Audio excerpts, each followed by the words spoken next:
Alright guys, so you know what this video is. It is a Black Panther review. But before we start that video, as soon as I came home from watching the movie yesterday, something very weird happened, so I'm just gonna cut to that right now. Come to Papa. So, I don't know what's going on. These mans are fighting. They don't know when to go home. Get out.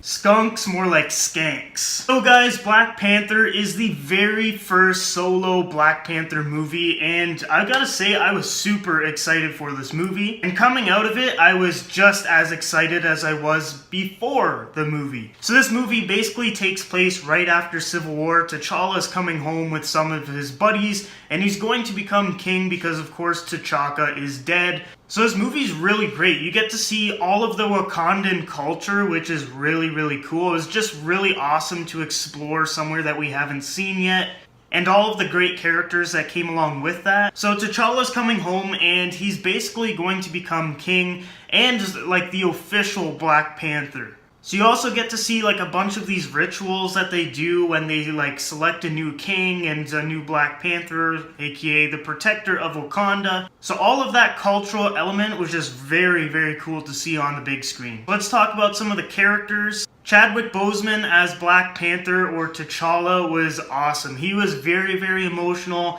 All the stuff he was in was just very awesome to watch. There's something about him that when I watch him on screen, it's just very exciting. And I still think it's crazy that he made that accent up. Claw is also in this movie again, and I've got to say, he really did awesome in this movie. He had a lot of really good character moments, and he was really funny in this movie. Another thing about this movie, guys, is it doesn't really feel like a Marvel movie. And by that, I mean like there's not really going to be like a lackluster villain that's just kind of evil for no really good reason.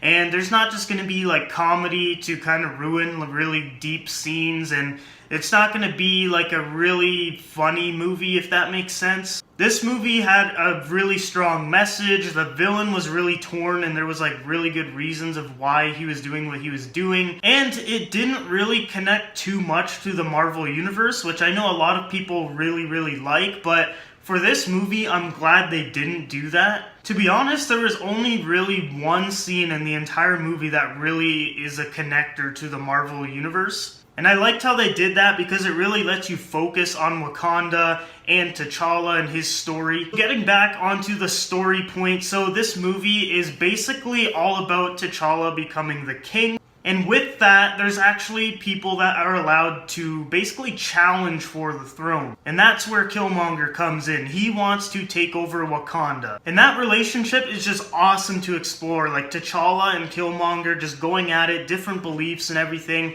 It just makes for a really great story and lots of conflict between them. Now we have to talk about Michael B. Jordan and Killmonger because he was amazing. We haven't really had a villain that's just really torn with his inner beliefs, and basically his whole life was just kind of messed up, and all of that kind of bottled up to the point where he wants to go to Wakanda and just take it over and put all of his beliefs into this nation. And of course, T'Challa, being a traditional guy, all of his ancestors have done the same thing, so when someone comes in and wants to just totally change that, that's what really makes them have the butting of heads. But Killmonger was awesome. Michael B. Jordan put a great performance into him. Like, I believed everything he said, everything he felt.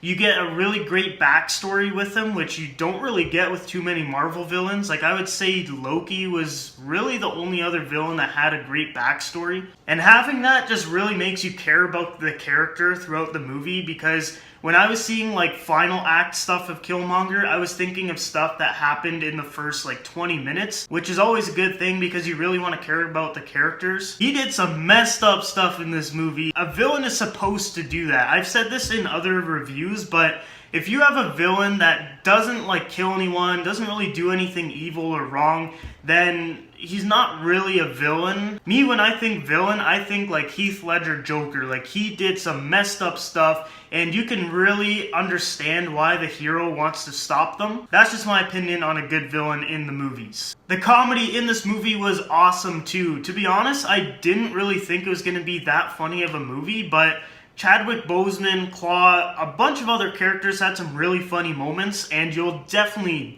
laugh. Just two more things until I get to the problems I had with the movie. So the first thing is going to be the colors. This movie is very colorful. I loved every scene. Like every scene, the colors just they just matched. It was just weird how well they worked on screen. Some of the night stuff was just awesome because having Black Panther, like a black suit in the nighttime, there's something about it that just really makes me like what I'm seeing. The fight scenes were great as well.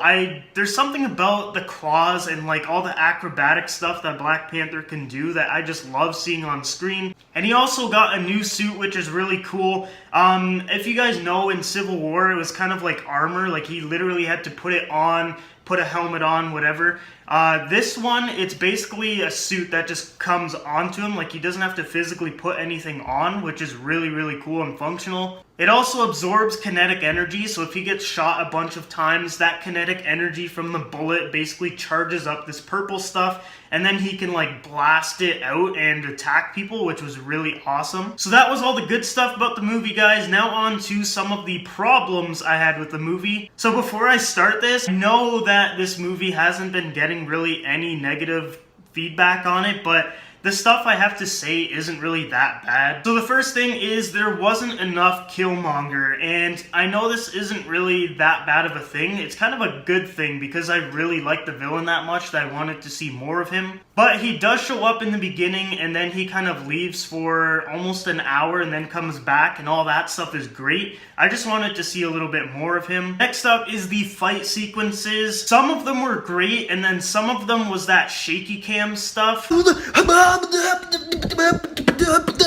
And to me, the shaky cam stuff, it was almost like blurry, and it's kind of hard to see what's going on. And me personally, I just really like to see every movement in like a crisp frame, and having like this looks a little weird to me, and I would change that up a little bit. Fight scenes were still pretty good. I'm just saying like some of them were a little shaky. The final fight as well, guys, it was decent, I'll give it that. It wasn't exactly what I would want. Like, I would want, like, a really brutal Panther fight, like, in the suits, but what we got was okay. And the very ending, I've got to say, could have been done a little bit better. Like, if something didn't happen, it would have definitely changed the movie for the better. I'm sure if you guys have seen it, you'll know what I'm talking about. And this one doesn't really count towards the movie, but Cineplex didn't give any cups. They did give a poster though, so here's the free poster. So IMAX Black Panther. It's a really cool poster actually, so I'm happy with that. But a really cool cup would have been a nice bonus. And one more thing before I give my rating of the movie, guys, you gotta stay until the very end. There's 2 post-credit scenes, so make sure you're not one of those people who leave right when the movie ends and nobody else is moving. There was 2 people that did this in my movie theater, and if you're going the day before the movie actually releases and the first showing, you should know that it's a Marvel movie and there's gonna be post-credit scenes. Literally nobody in the theater moved, and then these 2 people just walked out. It was almost like the walk of shame. So make sure you guys stay for the whole movie. And one more thing, guys. The soundtrack is fire! Alright guys, so after all of that, I'm going to give Black Panther an A-. This movie was very fun, very enjoyable, had some awesome characters, awesome fights, an awesome story. So overall, it was just a great movie. I'm definitely going to buy it on Blu-ray, possibly even the Steelbook. It's just kind of double the price, and I don't really know if I want it that bad, but it is an amazing movie and I definitely will buy it. So thanks for watching this movie review, guys. Definitely check out Black Panther. I'm actually going to see it again for Family Day in Canada, which is on Monday. So another like 2 or 3 days from now, I'll see it again. And if you guys haven't already, make sure you follow me on Twitter or follow me on Instagram, add me on Snapchat, whatever. It'll be at the end of the video. I like to give my kind of initial thoughts right after the movie on Twitter and also Instagram sometimes, so make sure you guys follow me. And once again, just thanks for watching this review, and if you guys want to see more videos, make sure you guys subscribe, and I'll see you guys next time.